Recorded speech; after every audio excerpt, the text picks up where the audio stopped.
আসসালামু আলাইকুম। অষ্টম শ্রেণীর বৃত্তি পরীক্ষা অর্থাৎ জুনিয়র বৃত্তি পরীক্ষা যারা দিয়েছিলে এবার ২০২৫ সালে তাদের রেজাল্ট ২০২৬ সালে প্রকাশিত হবে।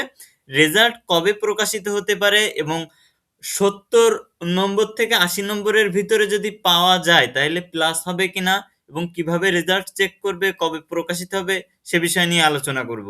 তো চলো শুরু করা যাক। অষ্টম শ্রেণীর বৃত্তির ফলাফল ২০২৬ কবে প্রকাশিত হবে? অফিসিয়াল সূত্র অনুযায়ী দেখা যায় পরীক্ষা শেষ হওয়ার ২ থেকে ৩ মাস পর ফলাফল প্রকাশিত হয়।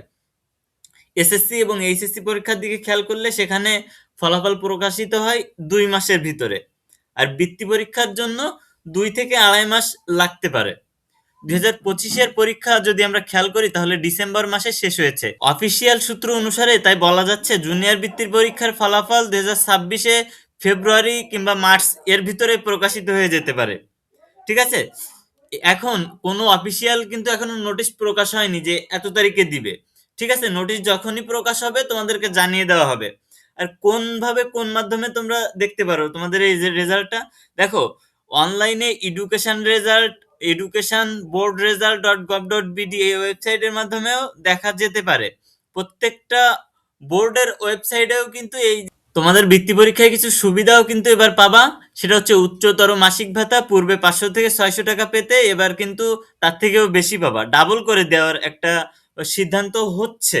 আশা করি সেই সিদ্ধান্ত খুব দ্রুতই হয়ে যাবে। তোমরা ডাবল টাকা পাবা। ঠিক আছে? তো যখন ফলাফল প্রকাশ হবে, তারিখ প্রকাশ হবে, অবশ্যই তোমাদেরকে জানিয়ে দেওয়া হবে। আর তোমরা যারা ৭০ থেকে ৮০ মার্কের ভিতরে পেয়েছো, দেখো এবার কিন্তু ৯,০০০ বৃত্তির সংখ্যা বাড়তে পারে। ৯,০০০ প্লাস হচ্ছে বৃত্তির সংখ্যা বাড়াবে। যে কারণে বলা যাচ্ছে যে ৭০ থেকে ৮০ নম্বরের মধ্যে মার্ক পেয়েও অনেকেই বৃত্তি পাওয়ার সম্ভাবনা থাকবে। তবে বৃত্তি পাবে কিনা সিওরলি বলা যাচ্ছে না। বৃত্তি পরীক্ষার ফলাফল কিন্তু প্রকাশ করা হবে। প্রথমত অষ্টম শ্রেণীর বৃত্তি পরীক্ষার ফলাফল তুমি কিভাবে চেক করবে? তোমার প্রথমত অফিসিয়াল ওয়েবসাইটে যেতে হবে এবং তোমার বোর্ডের ওয়েবসাইটে গিয়ে কোন বোর্ড সেটা তুমি হচ্ছে সিলেক্ট করে খুব সহজেই জুনিয়র বৃত্তি পরীক্ষা সিলেক্ট করার পর ফলাফলটা পাবে।